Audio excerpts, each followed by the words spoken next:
Welcome to Talking Giants presented by DraftKings. I'm your host, Bob Skinner, here with my co-host, Justin Pennick, and we've got ourselves a Week 3 Falcons preview on the brink of 1-2. We are not on the brink of 0-3. We are on the brink of 1-2 because we're going to win this game. So we're going to have a preview. We got Will McFadden of the Bleav Falcons podcast coming on to join us later, and then Danny King will be coming on to do our fantasy draft Giant factors and quick picks. And also, Eli Manning won't be on the show. He decided to go on all the lesser-ranked podcasts than Talking Giants. So, that's what Eli's about. He's about the little guy, and I appreciate him supporting the little guys. Justin, how are you doing? So now it's become that if we were to ever interview Eli Manning, it's not as significant as it once was 1 week ago. No. Well, if it would depend how it happens. It's just basically we're not media scum, so we didn't get the Eli Manning press tour. I mean, it was everybody. Literally every single one that had a beat writer on it, basically. Yeah, but we're not that. I'm good. I'm not going to let you get out of asking me how I am because I always have to tell you how I am because I'm an egotistical person. This was a very long week. A very, very long week. It was a weird week. Thursday Night Football threw me off. That, we're trying to get into a routine here of, this is my first year full time, so I'm trying to get into like a good working routine.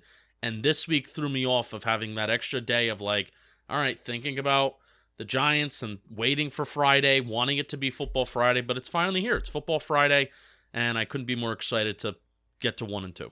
All right, so we're going to get into the preview in a second, but first, this episode was brought to you by Mark in England. I mean, that's literally his name. I don't know if his last name is in England, but that's what it says. Will Gags, which I'm pretty sure is a fake name, right? No, I believe it. Eric Perlberg, that's kind of a cool name. And then just Kevin. No name Kevin. Reminds me of the white people humor and Florida Man Instagram pages. Kevin. All right, Justin, who are those people? Real quick, who are these people? Patreon.com/TalkingGiants are some of our favorite people in the world. They went to that website, and for $2 a month, you can sign up to support us. Plus, you get some fun perks. You get to watch us while we record the shows live. Bobby will send you a free magnet, and twice a month, you get to enter into some shirt raffles. Patreon.com/TalkingGiants. Let's talk about these Falcons, how we're going to beat these birds. All right, so they are also 0-2, and I think a lot of people view them as the worst team on our schedule, and when I look at the schedule, I do. I view them as the worst team on our schedule. If you get beat by the Eagles that badly, I'm going to think lesser of you because of what we think the Eagles are going to be this year. Now, they made it competitive versus Tampa Bay at the end, but, they were getting blown out. They made it close, and then Tampa Bay blew them out at the end of it, ended up winning by 20-something points. And I guess we could talk about their offense first because that's where all the names are on the Falcons, and the Falcons have Matt Ryan, and Matt Ryan's arm is not what it once was. No. And it's not there in his arm, and it's not there in the scheme. I watched some film on them, and you have some stats on them. They are not trying to push the ball downfield. It's not like they're trying to push it, and Matt Ryan's just not able to make the throws. They're not trying to make the throws. Their scheme is very, 15 yards or less on their routes. It kind of reminds you of Drew Brees, but not being as good as Drew Brees with Matt Ryan. But they do have weapons, so you can't just blink at Matt Ryan, who at one time was an MVP quarterback, very smart, and he's got some weapons in Ridley, Pitts, and Patterson. Yeah, his average time to throw so far this year is 2.63 seconds, which is relatively quick, but still, I think that's enough time, especially when you consider that Matt Ryan's not a mobile quarterback. If he can stand in there and you can get him holding the ball for more than 2.5 seconds, hopefully our pass rush can actually step up this week. His average intended air yards per pass attempt is 4.8 yards. We thought Daniel Jones was bad last year. At least Daniel Jones was around, 7 to 7.5 last year. Your average intended air yards is less than half of a first down, which is kind of crazy in today's NFL. And his CPOE is minus 3.4. So even though his completion percentage is somewhat high. It's 69%. Nice. He's nice. He's completing a ton of his passes, but he's just not getting the ball downfield. And again, it's the scheme as well. I went, I was going through some of their all-22 film. I was man, they are just not even trying to push the ball downfield. They're not trying to create any spacing. I guess they know the limitations of Ryan, and they want him going through his progressions. And here's something I'm looking for this week. Something I noticed that Matt Ryan struggled with versus Tampa. outside linebackers, D linemen dropping back in the coverage. He almost got caught a few times on that. And you guys, wide receiver killed on one round, and then there was one time where even Vita Vea dropped back into coverage and it kind of screwed up Ryan. He ended up completing a pass, but like you could tell he was ready to pull the trigger, and then there's Vita Vea sitting in a coverage area where he's not. So the Giants, who have their outside linebackers of Azeez Ojulari, Lorenzo Carter, and even once or twice a game will drop back Dexter Lawrence and Leonard Williams just to cover a zone, not to play coverage, but cover a zone. And ruin a read from the QB. Like that's where I'm not expecting, but like if there was a game that would happen, that was it, because it's so short area based. You got to cover the short area zones, but you also want to you want to take chances, and the way you do that is by you blitz, and you're thinking, oh my gosh, they're gonna have Kyle Pitts wide open on a drag. Nope, actually our outside linebacker from the backside popped in that zone, and it's not there, and it ruins your timing, and that leads to sacks or turnovers. Yeah. And for how much I liked Matt Hennessy coming out of Temple, the dude is still listed under 300 pounds, and I know the defensive tackle on Tampa, Vea is one of the he's one of the strongest D tackles in the National Football League, but Dexter Lawrence should have a field day on Matt Hennessy. Like, put Dexter Lawrence on the center and see if you can scheme up on the defensive side of the ball, or the way that you're able to call how defensive lineman, or how you run stunts or whatever. Get the guard going off the center and have Dexter Lawrence. I know Leonard Williams, sometimes that's not his main job, but have Dexter Lawrence and have these guys get one-on-one situations with Matt Hennessy and just bull rush his ass. I mean, this should be the game where, more than Leonard Williams, but this should be the game where Dexter Lawrence should once again be making eye-popping plays on the tape this week. That's also an ask that I have. Yeah, and with their weakness is their offensive line, but at the same time, our weakness is our edge group on defense. But our weakness isn't the interior defensive line. Like Leonard Williams, Dexter Lawrence make plays. And you mentioned Vita Vea. Look at the numbers the last 2 years. Dexter Lawrence has been better than Vita Vea. I think the Giants are going to start bringing the safety down into the box a little more and playing some +1 boxes, which they weren't doing a ton. And especially with everything being so short area, like concerned with the Falcons offense. Like, Calvin Ridley has 12 catches for 114 yards and a touchdown, less than 10 yards per catch so far this season without Julio Jones. So, he's the clear number one now. But like, do those numbers wow you? I mean, people are disappointed in Kenny Golladay. That's 12 more yards than what Kenny Golladay has on the season without having a Sterling Shepard type guy on the team, That's without, like, their wide receiver group after Calvin Ridley is a joke, especially Russell Gage is out. Yeah. Like their number 2 wide receiver is his name is like something Zacchaeus, like Amade Zacchaeus. Like, never heard of him in my life. Yeah. With Ridley, I either want Bradbury following him and playing him up and tight, or doubling him. Like, I could see this a game where you double Ridley and you let Bradbury shut down one side, and you kind of focus on let other guys just kind of win their matchups while keeping an eye on Pitts. Yeah, absolutely. How would you attack Pitts?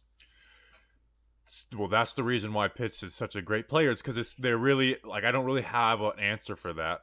But here's what I will say is, don't attack him the way you did Noah Fant.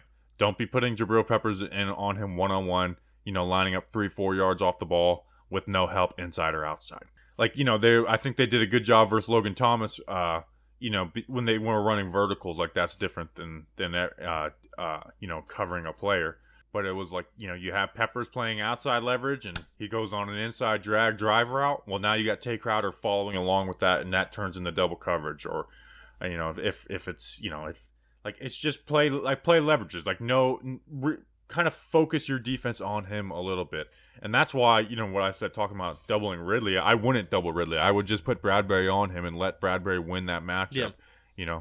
And, after watching the film, I'm a lot less disappointed in Bradbury than I was watching the TV copy, because it's like, oh, he was kind of playing really far off. That, like, I blame coaching for that. Yeah, and his numbers weren't even bad. Like, Terry McLaurin had a Terry McLaurin day. He didn't go insane bananas. He didn't have a big play like he had last year when we were playing in Washington, where he had a big explosive play. But for Bradbury, I mean, he had 110 yards and a touchdown. Who? McLaurin. Not according to the coverage stats. Well, a couple catches were versus other guys, but like McLaurin went for 110 and a touchdown. Yeah, well, Terry McLaurin had a Terry McLaurin day, but I'm specifically when Bradbury was going up against him, it wasn't anything like, wow, that's terrible on James Bradbury. It was, Graham acknowledged it kind of today. He's like, Graham said, I need to be better, which again, coach speak in coaches' press conferences. When you're 0-2, you can't really take much from it. But, I'm confident that Graham realizes that, hey, playing our guys 10 yards off the ball when you're paying these corners, tens of millions of dollars in free agency the last 2 off seasons, that's not the best to move. Let's trust him a little bit more. And I think Patrick Graham will figure it out a little bit, they didn't play that soft zone a ton versus Denver, This idea that they've just been sitting back in soft zone and not adjusting. You mean they blitzed a ton versus Denver. They played man coverage versus Denver, and they got beaten on it a few times, Doesn't mean they weren't playing any zone, but like no team besides the Baltimore Ravens does that, So yeah. It's like you have to you see zone, you're like, oh, they played cover 3 30% of the time, but it's like, okay, look at what the rest of the league's doing, when people talk about cover like 2 high safeties, people are like, well, they didn't, I only saw them running 2 high safeties a third of the time. Well, it's like, well, the top of the league last year ran at 45% of the time, so a third of the time is a very high amount. So I do think Patrick Graham will make some adjustments. Their X-Factor type player, Cordell Patterson, who is taking a very serious role in their offense, had a good game versus Tampa for the season. He's got 14 carries, 65 yards, a touchdown, 7 catches, 71 yards, and a touchdown. And he could have had another one. I'm not really worried about him, to be honest. No. Patterson's been in this league for a long time. He's coming off one of his better games as an offensive player, but that doesn't negate everything else that he's done. We played him last year on the Bears. He had 7 carries for 25 yards. That's pitiful. He had 2 catches for 8 yards, and that was on 14 snaps. So they gave him the ball 9 times on 14 snaps. Last week he played 24 snaps. So it's not like he's revitalized his career as his full-time running back, and he's totally changed his game, and he's like finally becoming that offensive weapon. You got to pay attention to him. You got to know where he is on the field. But Patterson, just because he came off that good game, I'm not really worried about him more so than Ridley or Pitts. Yeah, I feel like because he's Cordell Patterson and because he has a lot of big plays in his in his career. I think most of them on special teams. I think every single year and every single new team that he goes to, that team hurts themselves and shoots themselves in the foot because they force the ball to him. Like, you know what I mean? Yeah, I mean, but to Atlanta's credit, they did well with him in week 2, Yeah. But I just don't expect for him to have that type of game every game, Right. And also, Tampa, their gift is their curse, is where they run a lot of cover 0, cover 1 blitzes, and they leave guys, they don't have great corners, and they leave them on islands. And you blitz versus the wrong run play, and you're giving up a big play, and that's why, I think one of Jason Garrett's best game plans was against Tampa Bay, because it's like, okay, you took shots, when we scored points in that game, and Jones even had a really bad game in that game. So Tampa Bay's defense is really good, but it can be taken advantage of. Anything else on their offense you want to touch up on besides Dexter Lawrence and Leonard Williams need to win in this game? They need to be beasts up front. Yeah, they do. Wayne Gallman, RB3. They're going to give him a rep or 2 because it's the Giants, but I don't. Mike Davis is their RB1, Cordero's their number 2, but a Wayne Gallman touchdown would be some salt in the wound. Wayne Gallman scores a touchdown before Danny doesn't pick Wayne Gallman in the fantasy draft. He's a fraud. Yeah. All right. Defensively on their team, they don't have very many good players. They got Grady Jarrett as a defensive tackle. Dante Fowler's a decent edge player, but their best corner, AJ Tyrell, is probably going to be out in this game.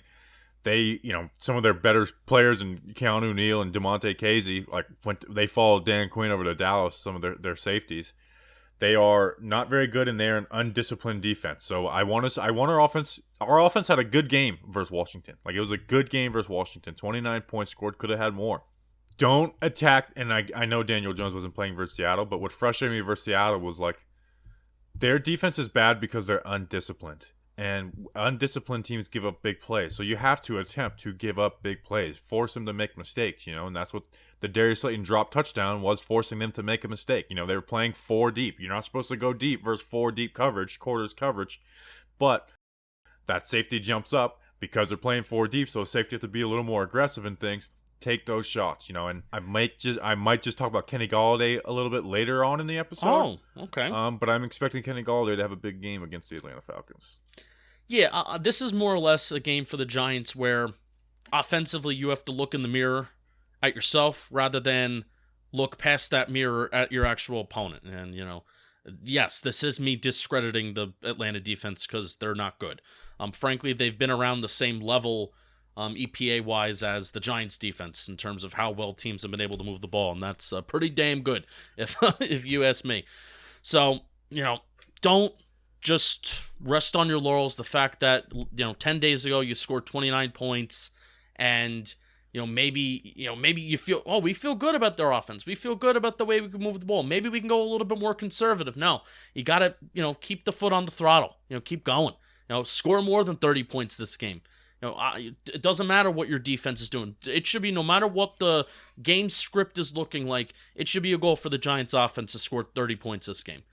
No matter what. Whether it's a shootout or whether it's, hopefully the defense can kind of pick it up again.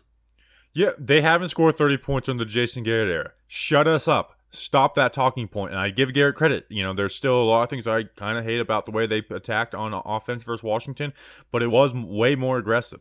It was a much more aggressive game plan where they were doing high to low reads. And I think with the addition of Kenny Golladay and Kadarius Toney might force their hands in that a little bit. Because, we got to get these two dudes involved. You can't just leave these guys as distractions. Attack this game like you're expecting the Falcons to put up 30 points. Yeah. You know what I'm saying? Like, that's the way I think the Giants should come out of the gates, is like this. Treat this Falcons team like they're going to score 30 points because they're capable. Like, we just talked about their offense, but their offense is capable. They have a lot of weapons, and just because they haven't been great the first two games doesn't mean they can't break out this week. Versus the Giants. I mean, do we think Teddy Bridgewater has been moving the ball downfield pretty well all year, but take shots. I mean, they're, take advantage in the run game. They're of undisciplined playing the gaps the wrong way. Like, let's get some big runs out of Saquon, Saquon. If Saquon doesn't perform, like, sooner or later, this is going to turn into, like, everybody in the Giants fan base and stuff being like, no matter what you think of the 2018 pick, there's going to be like, all right, like, he's not special right now. Because these first 2 weeks he has not been a special player, and we've given him, we're giving him some time. He's coming back from injury, but at the same time, it's like, all right, this is the third game of the year. You're coming off a 11 days rest. It's time to roll, my man. Like, guys come back from the ACL and they play well. So you can't have one 41-yard carry and then average two yards per carry on the rest of them. Yep.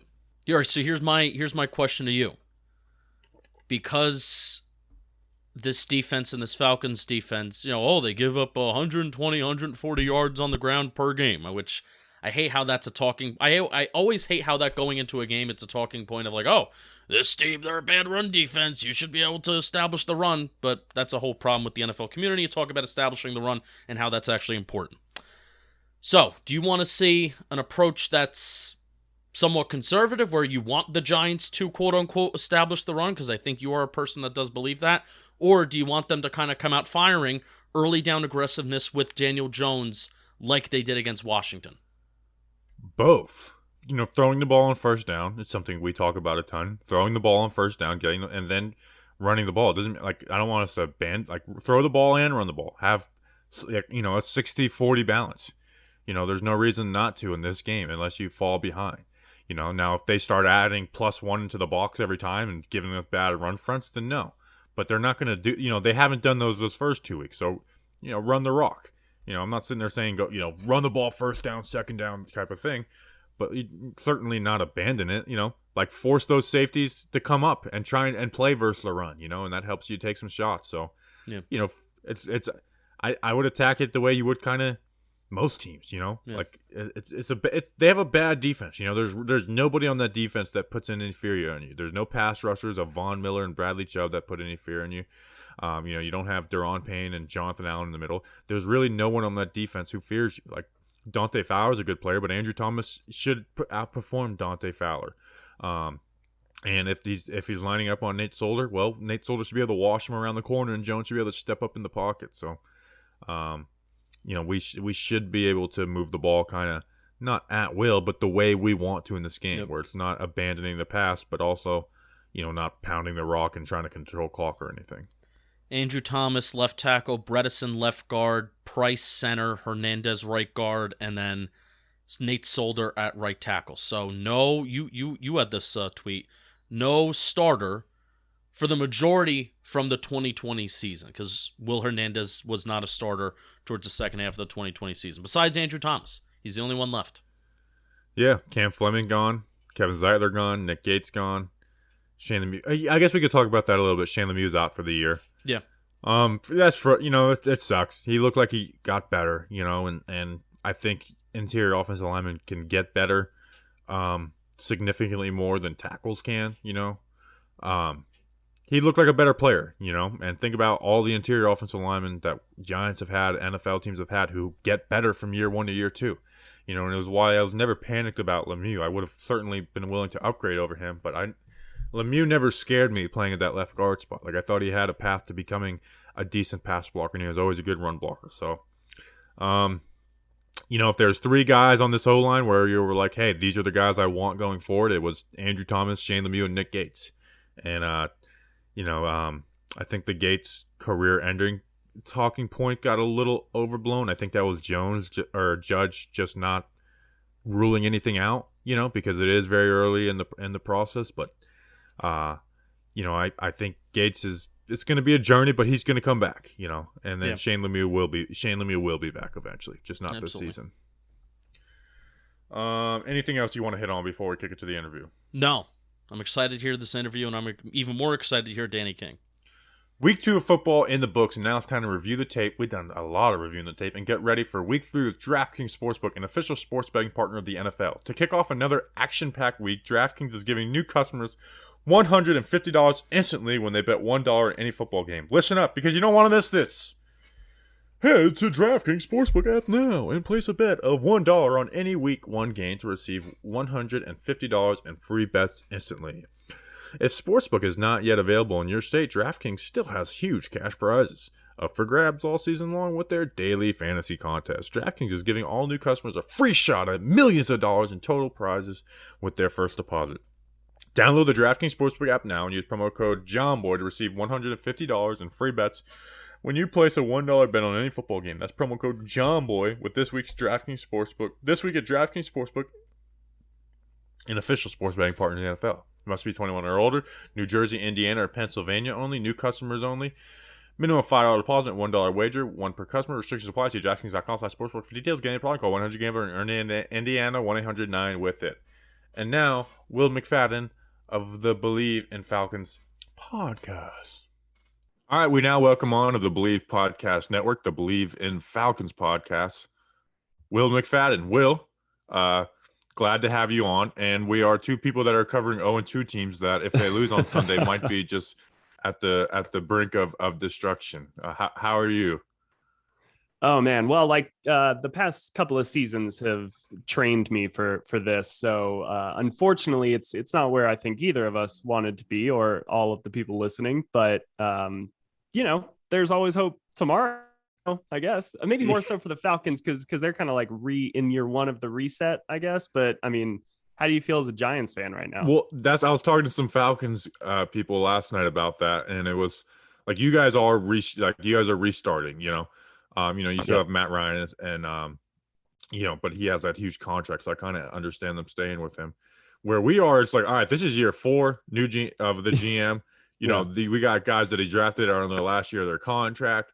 We spent a ton of money. We're like top 5 of using cap, and so now we are in full like brink of disaster mode. And we have Atlanta this week, so I know you guys aren't maybe the worst team ever, but it's like a team that if we lose to, it's like, okay, stuff has to get torn down quick. We might be doing what the Falcons did last year and just doing it mid-season. See, that's really interesting because I was actually talking to somebody yesterday, and because from a Falcons perspective, this is the first game of the season where you kind of know, I think, where you stand in relation to the other team, and you actually should feel like you are the more talented team going into this matchup. And there's a little bit of the caveat, I guess, with the Eagles, and I know we'll probably get to that game in a little bit because to obviously see them twice a year, so there's some familiarity, but the Eagles are much like the Falcons, and they're starting over as well. So you didn't really know what you were going to get in that week 1 matchup. Obviously, the Eagles looked really good. Week 2, you're playing Tampa Bay. They're the defending Super Bowl champions and probably going to be one of the best teams in NFL history, like over the course of the 17-game season with the numbers they put up. And this is the game, I think, if you're a Falcon, you're going into saying, okay, we should win this matchup. But it sounds like the Giants are kind of looking at the Falcons a little bit the same way. Yeah. So and so you mentioned the Eagles. I'm not going to ask too much about what the Bucs did because we're not the Bucs offensively or defensively. But the Eagles, they were looked at as like this clearly worst team in the NFC East going into this year in a weak division. What did the Eagles do that led to success? Because I remember watching Week 1 and being like looking over at that scoreboard. It's like, oh wow, the Eagles are kind of handling the Falcons. What did they do that led to success?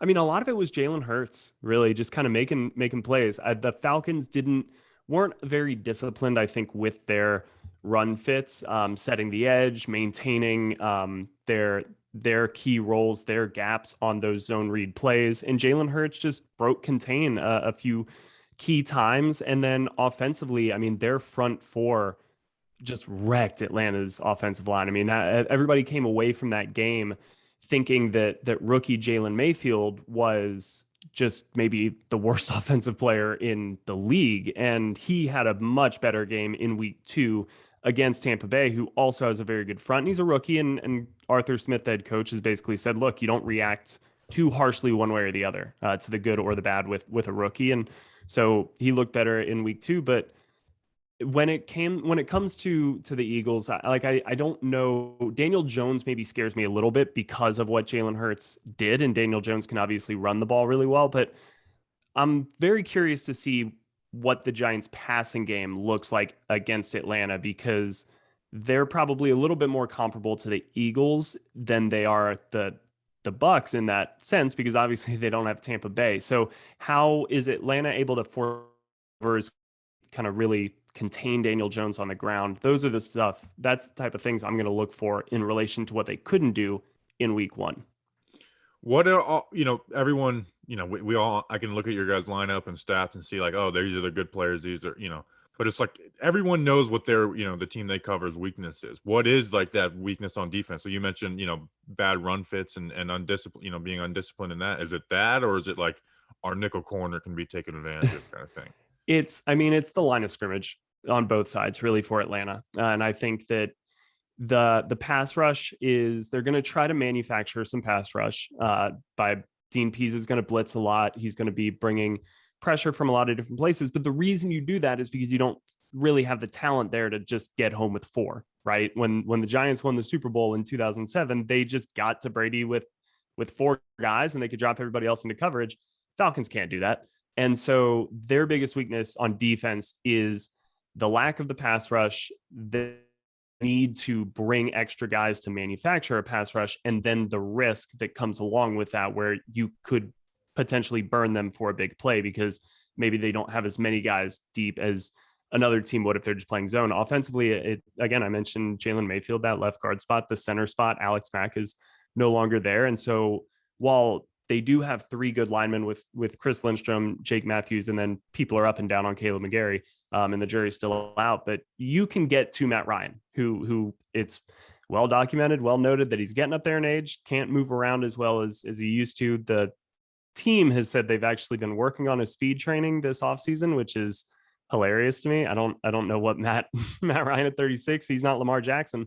So the lines of scrimmage, if the Giants are going to have really a good chance of success in this game, it's got to start there. Right. So, I mean, you mentioned Matt Ryan and then the line of scrimmage, there's, you see he has a really low average depth of target. And then I was, I went through the first half of the All-22 versus the Bucs, and it seemed like not only did, maybe he not have the arm to stretch it, but it seemed like the Falcons weren't even trying to do that, which is, that's kind of like not what Arthur Smith was known at with Tennessee. It was like maybe they ran the ball a ton, but when they did throw the ball, they were trying to get downfield. Is that like Arthur Smith, or is it just Ryan can't be that guy that's pushing the ball down the field, or just the offensive line? It's a great question, because it's something that I've noticed the first 2 weeks as well. And especially in that Eagles game, I went back and rewatched it, and it wasn't as bad as I thought on the initial live watch, but they got to the point where in fourth quarter, when they were trailing by 2 scores, they were still just throwing like 5-yard curl routes, and it was across the board. All the receivers were just running like 5-yard curl routes. And I think in that game, it was probably more on the offensive line because the few times the Falcons did try to do that play action, roll Matt Ryan out, stretch the field, get Calvin Ridley deep, he had pressure in his face immediately. And against Tampa, you saw them hit on a few more explosive plays, but it's certainly not to the level that we've seen this offense. Well, I say this offense, we've seen Atlanta the past couple of years, because that was obviously under Dirk Cutter, who is a more vertical oriented play caller. And then Steve Sarkisian and Kyle Shanahan, obviously, I think are a little bit more prone to really pushing the ball down the field. But I thought Arthur Smith was kind of in that same vein. And I don't think it's Matt Ryan, because like I said, last year, the year before, he was able to hit Julio on these deep passes. He was able to find Calvin Ridley on some long, 23-yard comebacks or out routes or whatever. His best throwing has always been the intermediate range, not short, but more those middle crossing routes, a deep in at 12, 15 yards. Matt is so good, and I think he still is very good on those throws. And you can have an explosive offense with those throws being your explosive plays. So I think it's more just a matter of it's week 2 and we have a small sample size, and they played 2 pretty good defenses. I think the Eagles, their defense is still capable of really good games, and Tampa Bay's defense obviously helped them win a Super Bowl last year. So I that's why I'm very curious to see this game in particular from a Falcon standpoint, because I think this is a real barometer game for what the expectation should be. Yeah, I think the Giants and Falcons are kind of, like you mentioned in the beginning, both kind of in that spot. With Arthur Smith, what is like the one thing you notice that's different from an Arthur Smith team compared to a Dan Quinn team? Because, we've only seen 2 games of it so far from the outside. Yeah, it's a little bit, I can answer, I think, more from a personality standpoint, but that's almost not even fair, because like the best thing about Dan Quinn was his personality. It just kind of rubbed people, I think, the wrong way towards the end when you have years of losing, and the messaging is still about kind of upbeat optimism. And, well, we can't afford to have that mentality. We've got to stay, we got to go back to work. It's tell the truth Monday, then we're diving right on into the next opponent. We're getting it. It's the typical coach speak, but Dan Quinn was always so good in front of a camera, and kind of just, you never saw it get to him in any way, shape, or form. I think so far Arthur Smith has been much more of, and this isn't a bad thing, but it's just different. The Belichickian, Mike Vrabel kind of more gruff. I'm going to just, hey, facts are the facts. Yeah, we're always looking to get better. So-and-so didn't play well. I'm going to tell you the exact same thing I told him. Maybe lay it out on his players a little bit more in the media. I think we've seen that a bit more, which makes sense. When owners kind of make coaching changes, it's usually they go a little bit in the opposite direction. And if you had a defensive guy, you go offense. If you had a upbeat team player coach, you go in the opposite, maybe with a scheme guy or a little bit more of a disciplinarian. And it kind of seems like that's the biggest difference so far. I just think it's probably too early from a team identity standpoint, because for better or worse, the Falcons were one of the most kind of identity oriented teams in the NFL the past couple of seasons. It's just that identity was blowing leads. But I mean, like it or not, everybody could say, hey, I know one thing about the Falcons. They can't hang on to leads, whether it be starting the season 5-0 and ending 8-8, or being up 28-3 in the Super Bowl and then losing that lead. So I think it's too early to know the Arthur Smith Falcons team identity, but the coaching identity, there is definitely some difference there. I was on a Falcons stream last night, and they were getting some 28-3 comments. I'm like, man, this must never stop. Like, dude, it's so old. It's oh so man, I would probably just, like, I'm not a big on blocking people, but I would just be like, if you tweet that at me, I will block you. Yeah, it's easy to ignore though by this point, because it's like, yeah, we did it. Like it's kind of a unifying thing now. We all lived through that. Yeah. So you mentioned, a different type of coaching style. Those types are kind of hard to read on injuries sometimes. Russell Gage and AJ Tyrell are the ones that, pop out for Giants fans. Where do you think those guys are at as far as playing on Sunday?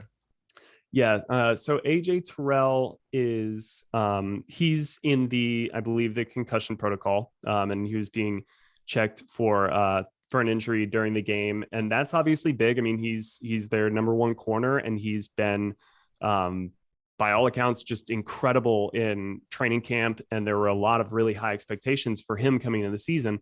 So on both of these guys, Russell Gage is dealing with, I Bleav, an ankle sprain. The team is being very, as you would expect, kind of non-committal with any of their statuses, because hey, it's Thursday at 12:15, and you don't have to make a decision on these guys for a while. But I have my apprehensions about either of them playing, and I think that means a little bit more for the offense, actually, even though AJ Tyrell is their kind of starting corner, their best player, their first round pick last year. I think they're a little bit better equipped to handle that. I think they've talked about, do they bump Isaiah Oliver, their slot corner, out? He does have experience starting on the outside. If AJ Tyrell is out, that becomes a weakness for this Falcons team. You asked about kind of weaknesses earlier. They've got Fabian Moreau, they've got Isaiah Oliver, Kendall Sheffield could be coming back soon, but there's not a lot of depth there. But there's certainly not a lot of depth at the receiver position. And if Russell Gage is out, who has moved into the number 2 role now that Julio Jones is gone, they've got Olamide Zaccheaus, who is a good number 3. But the thing with the Falcons receivers is that we saw Calvin was an elite number 2. Russell Gage was a very good number 3. Olamide was a really, really good number 4. But are they then, when they bump up the food chain a little bit, they haven't been as effective yet. Calvin hasn't been as effective as a number 1. Russ is at a quiet 2 games as a number 2. Now, can Olamide step up and be a number 2 or a 3? He hasn't really flashed yet. So there's a lot of question marks at the wide receiver position because of having to move on from Julio Jones. So both sides of the ball, if those 2 guys are out, and right now I would kind of lean that they are going to be out, that makes life a lot easier for the Giants, because those are 2 key guys for these teams, or for this team. Yeah, and we know who Calvin Ridley is. Kyle Pitts, hasn't been hasn't broke out on the scene, but we know what he can be. Giants fans, we all watched him in the draft stuff too. Yeah. Cordell Patterson is the one, the Giants were rumored to sign him. I remember some people telling me it's probably going to happen. I even had all my clips ready for Cordell Patterson to sign with the Giants. He signs with the Falcons and is getting some running back carries. I saw them motioning him out, to the receiver and then back into the backfield and stuff. What is the game plan right now with Arthur Smith for him? Is it here, give you some stuff here and there, or is he getting real number 2, number 1 running back carries? He's getting real number 2 running back carries, in addition to some of the extra things that he brings to the table. But interestingly, against the Buccaneers, he was also getting some of the kind of key carries in that game, even though Mike Davis is a veteran and the team is very high on him, and he is the number 1 running back on this roster. It was Patterson who was kind of in near the goal line, and it was Patterson who was in on 4th down or 3rd down and in these kind of key situations. So he's a very real part of this offensive game plan. And he had a touchdown on Sunday, should have had 2 touchdowns. One, he ended up barely stepping out on a really good play where he broke a couple of tackles and would have scored from, I think 20 yards out. So he's been the brightest spot for this offense, which is both a good thing for a new player to be added, but also a bad thing because you've got other better players on this offense. So they need those guys to pick it up. But certainly Cordell Patterson has really been impressive so far as a Falcon. No doubt. Well, Will, where can people, if they want to get, the preview from a Falcons point of view, where can people find you on social media, the podcast, all that?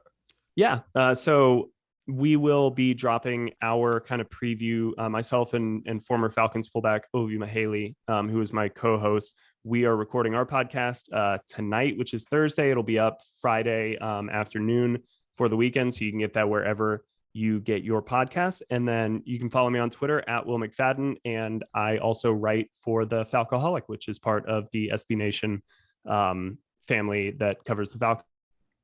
A lot of great content there. And that's where you can check me out. Good stuff. Have you guys got to talk to Keenan Forney at all, or had any relationship with him? Yeah. He's our guy. He trained Andrew Thomas, so we linked up with him last year, so we talk here and there. So anytime I talk with Falcons people, I got to bring up our guy Keenan. So Yeah, no, Keenan's great. We've got the Falcaholic Live, which records Wednesday nights, and he's popped on there several times. So he's awesome, great. Good stuff. Yeah. All right, well, Will, we thank you for coming on. Yeah, thanks, Bobby. I really appreciate it. All right, welcome back to the show, and we gotta talk about Roman. Look, no one's perfect. Even the best baseball players in the world strike out with the bases loaded. The best golfers sometimes 3-putt with the tournament on the line. Danny King, you're a golfer. You've done that plenty of times. Dirtbag. Got a terrible handicap, but we move. You move. So if you feel like you're coming up short in the bedroom sometimes, it's perfectly okay. But if it's bothering you, there are options. Go to GetRoman.com/JohnBoy right now. With Roman, you can get a free online evaluation, ongoing care for ED, all from the comfort and the privacy of your home. A U.S. licensed healthcare professional, they'll work with you to find the best treatment plan. If medication is appropriate, it ships to you free with 2-day shipping. That's pretty fast. The whole process is straightforward and discreet. Getting started is simple. Just go to GetRoman.com/JohnBoy. Complete an online visit. Take care of your ED without leaving your home. Complete an online visit today to connect with a doctor and take care of it. Bobby Skinner, this has been like my second week doing this football thing, talking football thing, and, I've barely left my home. I usually like not leaving my home, but I need to balance my life a little bit, and maybe you can help me out with that. So GetRoman.com/JohnBoy now to get $15 off your first month. Look, there's a straightforward way to take care of your ED. Go to GetRoman.com/JohnBoy right now. Get started. Save now. $15 off your first month of treatment. GetRoman.com/JohnBoy to get $15 off your first month. Thank you to Roman. All right, we now welcome on Weatherman Dan, Dumb Old Dan, Dirty Dan, Danny King for weather and trivia. Danny, what's the weather like for Eli Manning's retirement ceremony? The football gods, as I just coughed into your mic, that's going to kill Justin, but the football gods have made a beautiful weather for Eli Manning's retirement ceremony.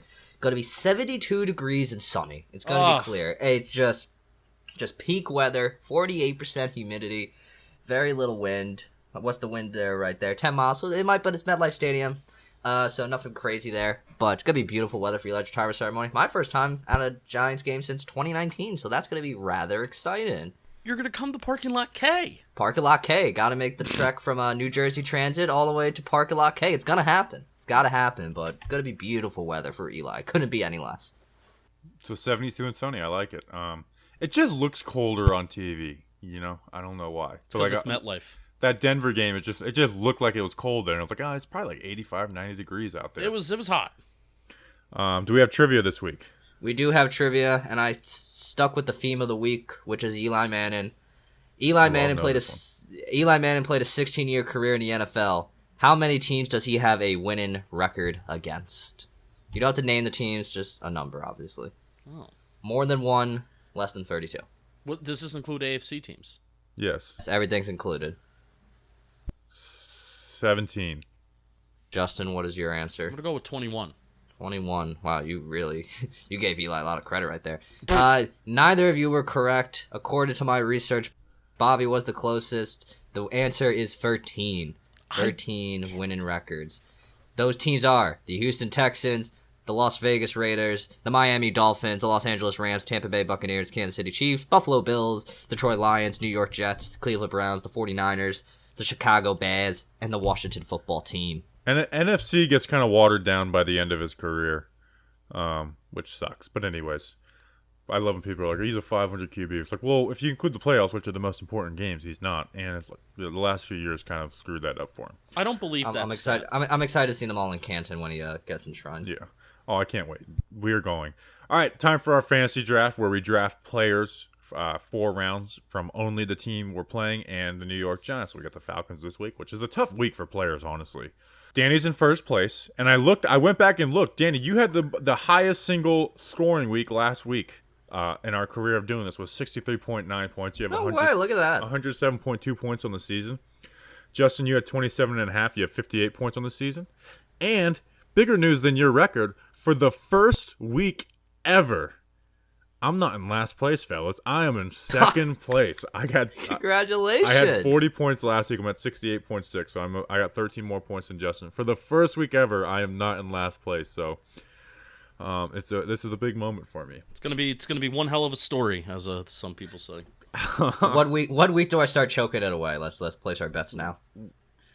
For last year, you led for a good portion last year, and then you ended up losing. I led to like week 10. Yeah, you're like Daniel Jones, like leading the Giants in rushing. It's gonna happen for a while. We're gonna make those jokes, but eventually it'll even out. Danny, you have the first pick this week, Justin second, and then myself third. Who are you kicking it off with? I'm gonna kick it. I'm gonna keep it plain and simple. Sterling Shepard, him and Daniel Jones, all they do is connect now. I think they have the highest completion rate on the Giants. Sterling Shepard just gets you points, and with Galladay's hip, whatever's going on over there, God hope that's nothing. But Sterling Shepard will get targets, and this Falcon defense, as you guys said, it's just not good. So give me Sterling Shepard. Yeah, it's Shepard. He is the safest bet on this going forward. Like he's going to get you a minimum of 12 points a week, and so far he's been getting you 18 to 25 points a week. So Shep has been the first pick, I think 3 weeks in a row, or at least I know I picked him first last week. So Shep's a good pick. Him and Daniel Jones are connecting at an unreal rate. So Justin, who are you going second? 1A and 1B on a big board. If Danny King was going to go one way, I was automatically going to go the other. Give me Calvin Ridley, number 1 wide receiver. Damn.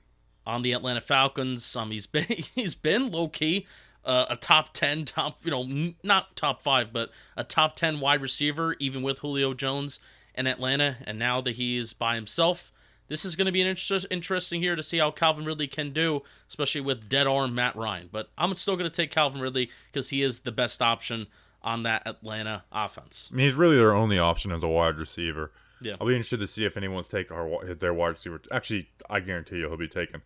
I'm also going our wide receiver 1, and I'm going to explain a lot on why I'm picking him later in the show in a certain segment. But I'm going Kenny Golladay with the third pick. I'll explain it later. And snaking it around, first pick of the second round, going Kyle Pitts. I just feel like it's a safe bet. His first week wasn't great. Last week he had 70-something yards, which is really good for a tight end, and so I just think Kyle Pitts, if there was any player on this team I was worried about, Calvin Ridley is their best player, but Kyle Pitts is the one who I can just see wrecking the game for us. So I am going Kyle Pitts with my second pick. Top 4 on my big board gone. Literally in the order I had them too. I had my order Shepard, Ridley, Galladay, Pitts. So you guys are starting to get better at this. Or worse. Or worse, yeah. Because frankly, I think Bobby and you and I have aligned quite a lot so far this year on our quote unquote big boards, and I'm in last. So I need to start changing some things up. Oh, and last week we had another week where someone that we didn't pick scored a touchdown, and Ricky Seals-Jones. Of course. Which is just funny. All right, Justin, second pick. I am going to change some things up. I'm going to go Darius Slayton. Darius Slayton should have had 2 touchdown catches last week. Dropped 1, did have 1. We're starting to see the benefits of Sterling Shepard being in the offense, maybe opening some other guys up. We're starting to see the benefit of Kenny Golladay being on one side of the ball, and the single high safety is shadowing towards his side, and therefore that's opening up Darius Slayton. So the theories that we had about how Darius Slayton can be opened up in an offense with multiple good skill position players, and he's not the number 1 option, it's happening. And hopefully this can be a game where cornerback play is even worse than it has. Definitely cornerback play is even worse than it's been the first 2 weeks. Atlanta has a bad defense. I'm going Darius Slayton. Give me a touchdown. Yeah, I like that pick. It's a ballsy pick, but I like it. You're taking our third wide receiver at the 5th pick. That is ballsy, but it's a boomer bust pick. Danny, who are you going with the second round? I've been able to sleep since he dropped that pass, but I think I might be going even more risky. Do people hate Slayton right now? By the way, like I'm not down. Like I look more to like he's been getting open. I understand the drops have been bad, but at least they haven't turned into interceptions. So I was disappointed in that, but I'm not. I don't hate Slayton right now. I don't hate him, but I was certainly disappointed because it was like, is this Evan Ingram 2.0? Like, what's happening right now? Same exact format. It was weird. That's where I'm taking the risk. I will take Evan Ingram. I feel like he will play this week. I'm getting that vibe. Unless Bobby, I don't like that look you just gave me right there. I don't think he is playing this week. I think he is playing this week. I think he's playing. I think he's playing.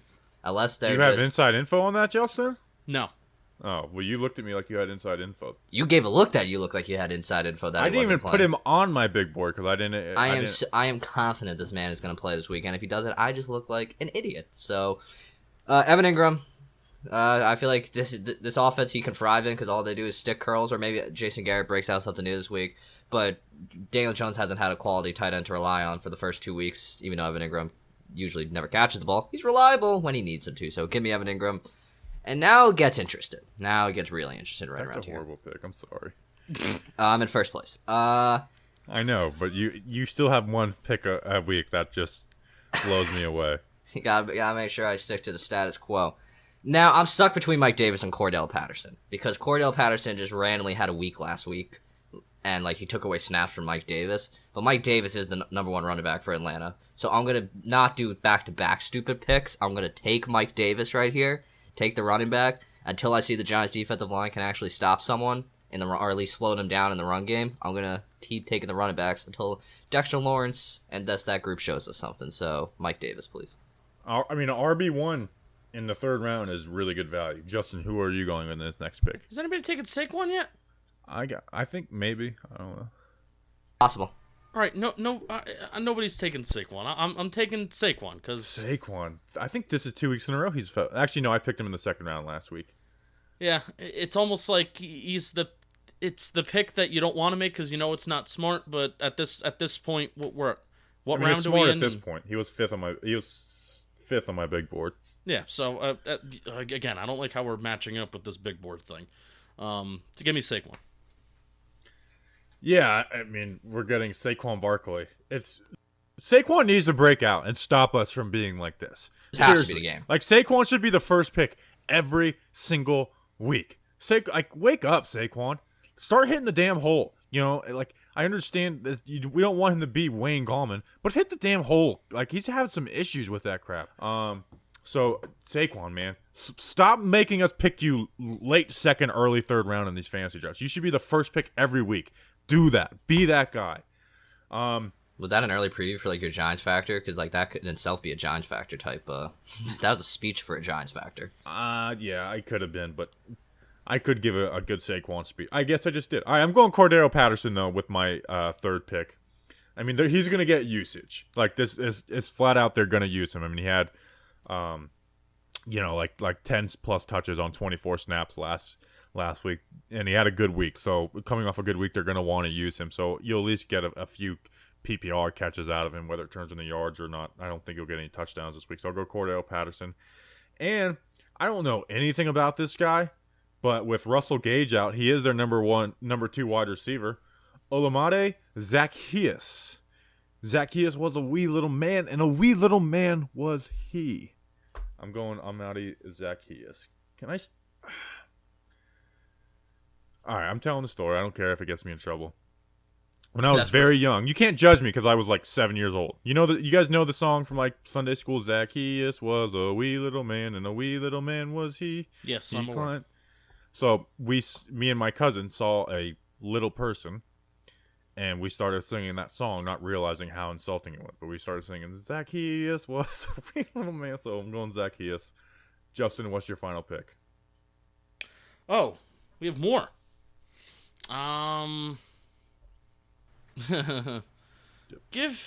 me to pick from basically. Give me Wayne Gallman. Was that even awesome? I'm stealing Danny King's thunder because partially, Danny, did you know that Wayne Gallman is on the Falcons? Oh, I'm 100% aware. I'm expecting 900 yards out of him this week. All right, I didn't. I was unsure if you knew it, but somebody had to take him. So. Oh, 100%. He'll probably score 2 touchdowns this week. All right, Danny, finish off the draft. I am like really struggling to figure out who to pick here because I just don't know, really, frankly, any of these players. There's a part of me that really wants. We got both our tight ends who are actually going to play this week. That is true. Could Tony be the guy though? Could Tony be the guy? Could this be a Tony week? You know what? I'm taking it. He's mad. I'm taking Kadarius Toney this week. I'm feeling it. He's gonna break something. This is the week, Kadarius. Prove me right, Kadarius. He's gonna break something on his own body. Oh yeah, you're gonna break something on your own body. Your jersey shipment to me got canceled. So I'm mad about that, NFL shop. We'll talk about that at a different time. But 2, Kadarius, do something for me, please. So 3 guys who weren't on my big board, and Evan Ingram, Wayne Gallman, and Kadarius Toney get picked, and I bet you Hayden Hurst ends up having 2 touchdowns. If Hayden Hurst has 2 touchdowns, I might just cry. Or Kyle Rudolph or Caden Smith or something. All right, It's time for Giant Factors. Danny, you had the first pick in fantasy, so you get the first pick at Giant Factors this week. It was a tough week for the offensive line. Obviously, the Nick Gage situation happened on Thursday night. Shane Lemieux out for the season with his patellar tendon, even though I might say I feel like people are crazy for thinking he was going to play this year, by the way, or at least come back. I'm gonna have to rock with Nate Solder. I need this man to step up big time this week against this Atlanta Falcons defense. They're nothing crazy. I mean, I know they got their line can obviously generate pressure. I feel like that's gonna happen. But Nate Solder, this is your time to shine. Prove the Giants right for bringing you back on this short-term deal. We got Andrew Thomas on the left side. I got all the confidence in him. We got Billy Price at center. Who's the left guard this week? Is it Bredesen? Ben Bredesen. Then you got Will Hernandez next to Nate Solder.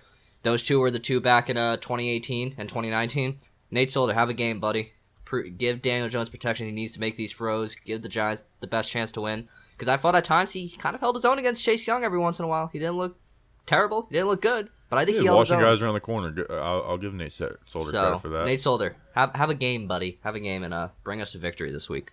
Mr. Brown sits and I could picture 7-year-old Bobby at like 5'7" towering over a little person, which is actually pretty accurate. Oh my god. I remember being 5'1" in third grade, which actually I don't think that's that tall for third grade. I had my growth spurt between 6th and 7th grade. All right, Justin, Giant Factor. Yeah, I wasn't even sure of who I wanted my Giant Factor to be when we started recording, but I kind of convinced myself talking about this guy towards the first half of the show, and it is going to be Dexter Lawrence.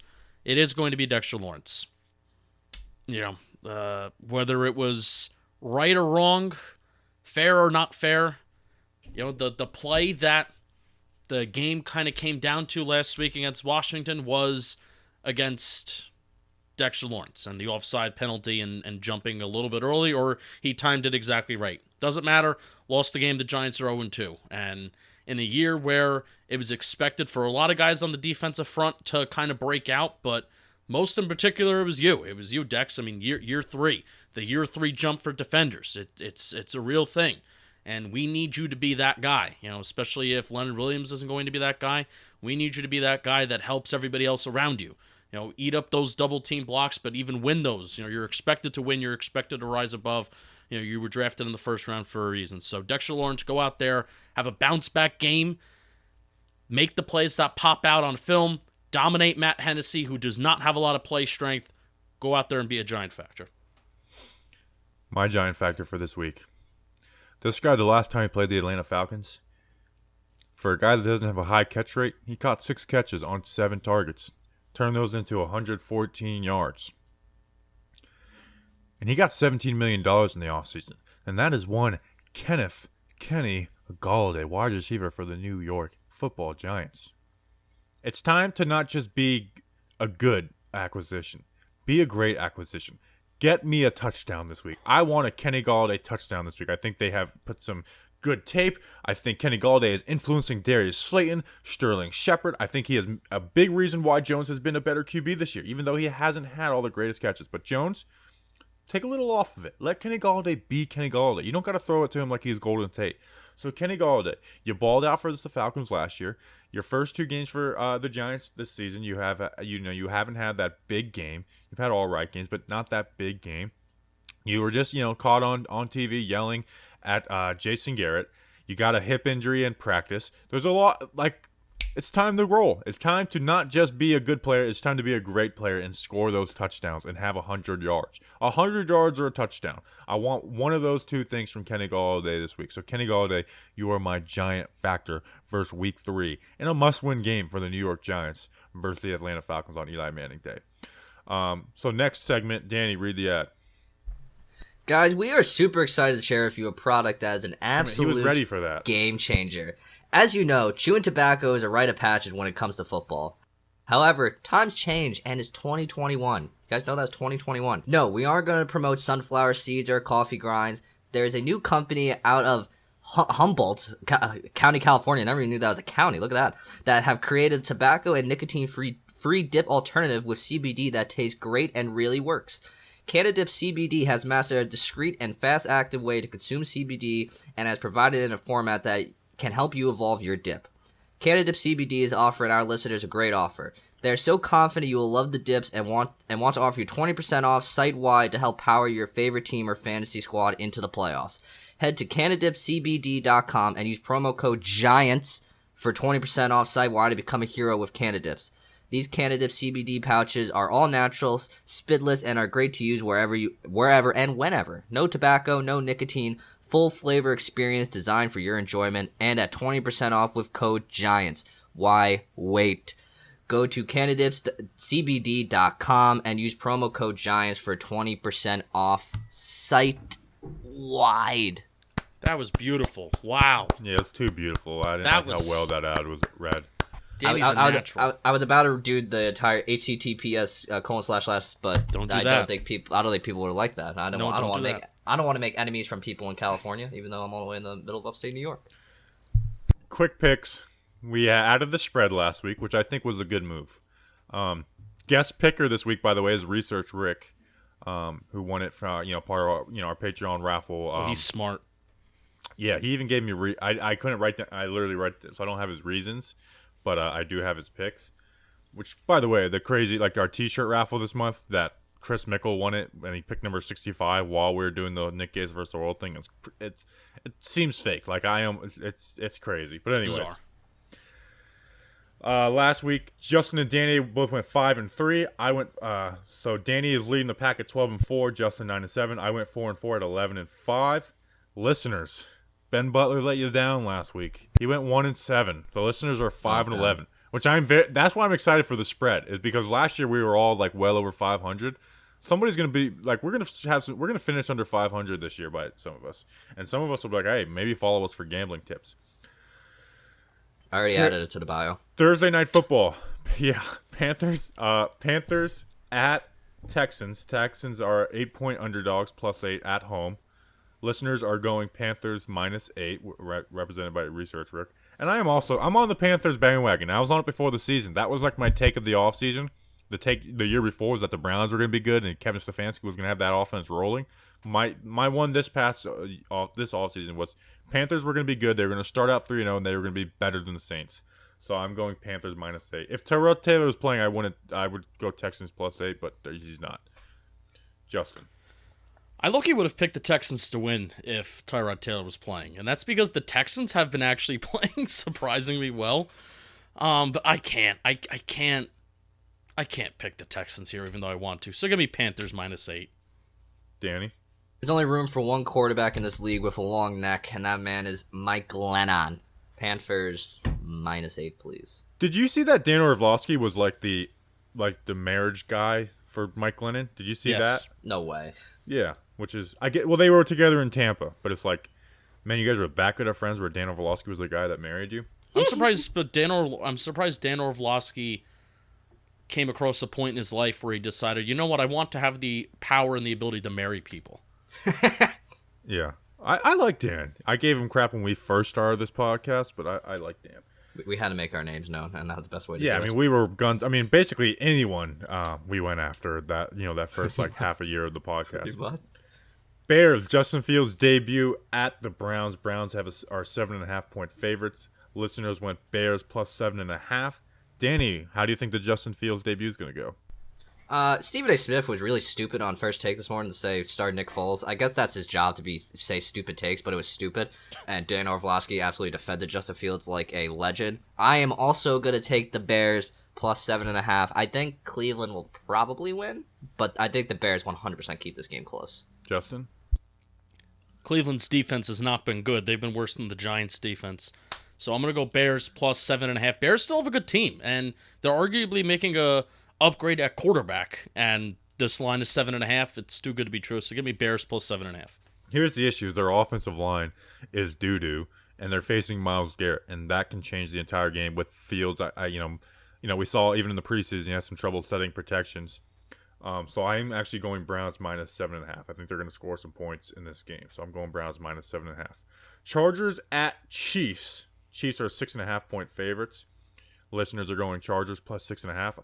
I am also going. I'm kind of in on the Chargers. I know they lost to Dallas last week, and the Chiefs are. I feel like the Chiefs are just they're gonna win a ton of games this year, but they're all gonna be within like 3-4 points, no matter who they're playing. Besides us, they'll probably blow us out. So I'm going Chargers plus 6.5. Justin, I agree. I'm with you. Chargers plus 6.5. I know Herbert hasn't been the Justin Herbert that we saw from his rookie season, where he's throwing a bunch of touchdown passes and he's put a bunch of yards on the board and stuff like that. But Chiefs defense is bad. Another defense that's bad, and a team that's good, but the defense is kind of struggling. And I think this is going to be a close game, and Herbert kind of gets back on track like we know he can. So Chargers plus 6.5. Danny? To be different, and I also believe it, give me the Chiefs minus 6.5. I love should have been Giants quarterback Justin Herbert, but I'm not going to start that. What about should have been Giants quarterback Patrick Mahomes? Oh, no, that's the main one. Like, come on. Ben McAdoo even saw it, guys. Come on. What were we doing around here? Like, I love that storyline. I love when people say that, like we didn't, like we passed up on him, like we didn't, like we would have had to trade up like 13 spots. Anyways, with a bad roster. Saints at Patriots. Patriots favored -3. I'm out on the Saints. I'm going Patriots -3. Listeners are also going Patriots -3. Danny. Patriots minus. Yeah, that's fair. The Saints sucked last week, and I think it was just the one game experience against who'd they play week 1? Was that the Packers? Yeah. And everything's burning down around them. I love Jameis. Jameis, see, that's the thing with Jameis. Oh, he'll come make on. you fall in love with him, and then he'll have those passes like last week. It's like, this is why. This is why. You don't realize what you just did. What'd I say? You said everything is burning down around them. No, I didn't mean that. Like, I actually meant that. Like, because the stadium was on fire. Oh, okay. All right. all right. So Yeah, that was on purpose. That was pun intended. Ba-dum-bum. Like, I wasn't All right. saying that as like their team. I meant that like actually things are burning down around them. Justin. I really do believe in the Patriots. Give me Patriots -3. Let's see. How many have... I think that's Panthers I we hate- all agreed on. Yeah, I hate how we're all agreeing right now. Well, no, only That's 2 of 4 we have. Bucks at Rams, game of the week. I really hope the Giants win so I can enjoy this game. Because I want to enjoy this game. Bucks are favored by 1.5 on the road. I'm not all the way there with the Matthew Stafford Rams yet. Like there's certainly an upgrade, but I want to they only beat the Colts by 3 points. And the Bucks, I think the Bucks kind of hear that talk about the Rams being the best team in the NFC. So I'm going to go Bucks -1.5 on the road. And plus the Rams don't have a home field advantage anyways. No. There might be more Tom Brady fans there than Rams fans. Justin, what do you have in this one? No, the Rams haven't even played anybody yet, so 1.5 I think is kind of generous. I'm gonna take Bucks -1.5. I will take the Rams plus 1.5. Big Matthew Stafford guy. Also love Cooper Kupp. Seahawks at Vikings. Seahawks 1.5 point favorite. I'm out on the Vikings. I think Mike Zimmer might be the first coach to be fired this year. And I like Mike Zimmer. It's just been time, and I just feel like nothing's good. I mean, did you see that they had 11 draft picks this year and none of them played last week? Now, bad. part of that was injury, but still. Oh, that's pathetic. They're misusing Dalvin Tomlinson too. Like they're Don't using even get me him. started on that. Apparently, from what I saw and what I was reading, they're using him as like a defensive end. Even though I did watch some plays and he was being used as a D tackle, he's not being used as a nose tackle, and that is the main thing there.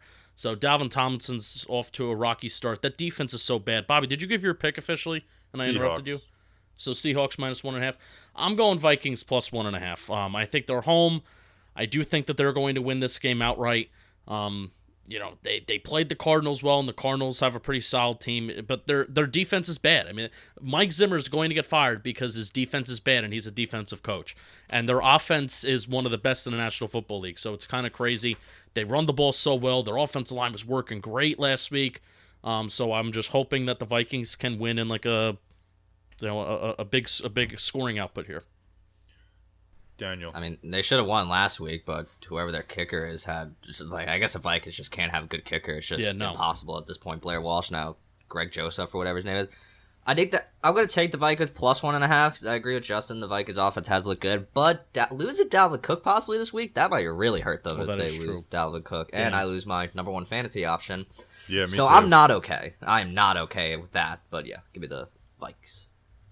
Packers at 49ers. I really struggled with this one But I'm just remembering all the times the 49ers smacked the crap out of the Packers the last couple of years. And I kind of hate Jimmy Garoppolo right now. But I think they're going to have some I think they're going to win this game. So I'm going 49ers -3. Listeners are going Packers +3. Danny. I mean, the Packers have only played, they destroyed the Lions, which they should have done. The Saints, they were embarrassed by. This is their first test. I will take the Packers +3, but I believe they will lose this game. You know, the Packers didn't blow out the Lions. No. You know, like, I am very interested to see what happens with Green Bay this year. I don't think it's all, like, I think Aaron Rodgers is, we talked about it last week, I think he's purposely being, like, dickish, you know, where he's always been that way, but, like, he's doing it on purpose. I think maybe he might have even just watched Last Dance and been like, yeah. Like, he might have just been like, hey, just be an asshole. Like, that's your thing. Justin, who do you have in this one? Taking 49ers -3. It was kind of crazy how in the first half of that Lions game, how Aaron Rodgers' average intended air yards was like 4 yards. It was it was kind of crazy. And I am out on the Packers defense is another team that's kind of struggling to start the year. So give me 49ers -3. Monday Night Football for first place in the division. We got Eagles at Cowboys. Cowboys favored by 4. Listeners went Eagles +4. Danny, who do you have in this one? Matt and Cash will also be doing this game, so I'm very excited to hear Eli call a game between two division rivals after watching his team win on Sunday. I will take Cowboys -4. Justin? Cowboys look really good. I mean, it's really unfortunate they look really good. But it's a divisional rival game, and wacky things happen. So give me Eagles +4, but I do think the Cowboys win by 3.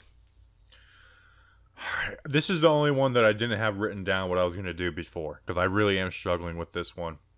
I do think the Cowboys are the favorite in the division, and I thought that before this season, even though I expected the Giants to win the division. The thing is I've went favorites in 6 out of my 7 picks. You know what? The Eagles kind of got that weirdness about them where I think they're going to play them tough even if they don't win. So I'm going to go Eagles +4. Boom. That's quick picks.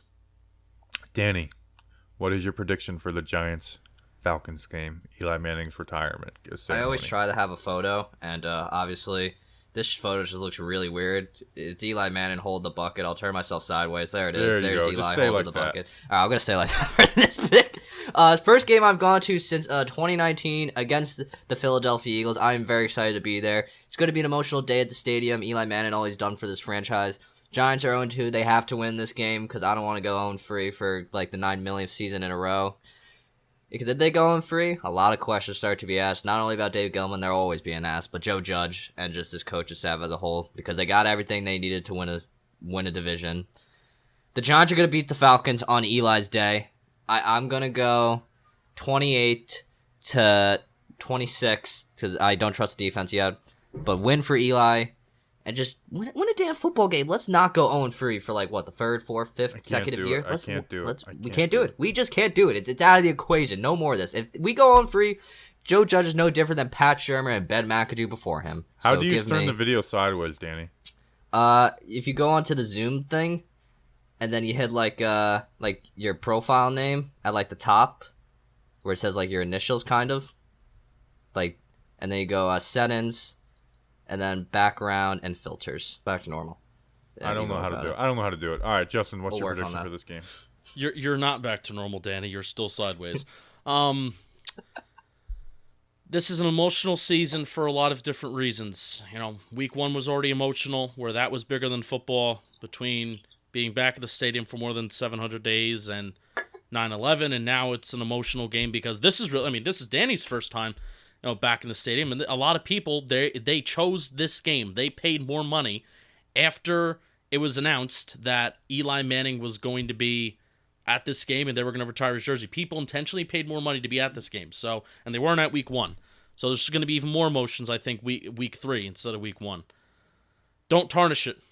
Don't tarnish it. You know, again, bigger than football, bigger than being 0-2 or 0-3. Don't tarnish our feelings and our emotions of trying to stay relevant in the month of September. So, Giants win. They're going to score 30 points for the first time in the Jason Garrett era, 30-24. 20, Giants win. I retired the tweet, but I will never retire the mindset. It's Eli Manning Day, and we have to win. It is must win. Do not let this season die. Do not let this season die. You know what we want to be dead? Falcons. Kill the Falcons. Giants 77, Falcons 0. And we win big. We appreciate you guys. We'll be back Monday with the Victory Podcast. Some of you are going to hear the victory intro for the first damn time. And the Giants will win. We appreciate you guys. We will see you on Monday. Enjoy your weekend. But until then, let's go Big Blue.